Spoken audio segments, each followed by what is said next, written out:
ગુજરાત વાલ્મીકી સંગઠન દ્વારા અનોખી દંડવત યાત્રાનો પ્રારંભ કરાયો છે। અરવલ્લીના માલપુરથી દિલ્હી સુધી આ દંડવત યાત્રા યોજાઈ છે। સંગઠનના અધ્યક્ષ લાલજી ભગત દંડવત કરીને માલપુરથી દિલ્હી તરફ જવા રવાના થયા છે। ઉલ્લેખનીય છે કે વાલ્મીકી સમાજની પડતર માંગણીઓને લઈને આ અનોખી યાત્રાનું આયોજન કરવામાં આવ્યું છે। સંગઠનના અધ્યક્ષ લાલજી ભગત દિલ્હી પહોંચીને પ્રધાનમંત્રી નરેન્દ્ર મોદીને સમાજ વતી એક વેદના પત્ર આપશે।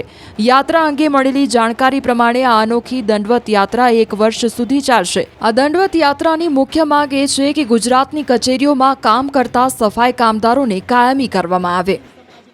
નગરપાલિકા, મહાનગરપાલિકા, ગ્રામ પંચાયતો, સરકારી કચેરીઓમાં એજન્સી દ્વારા અને ત્યાં નગરપાલિકા દ્વારા જે અન્યાય થઈ રહ્યો છે એ સફાઈ કામદારોને ન્યાય મળે। અમારી જે 2 જગ્યાઓ હતી જિલ્લા દીઠ એ બંધ કરવામાં આવી છે। અમોને અનામતનો પણ લાભ આપવામાં નથી આવ્યો।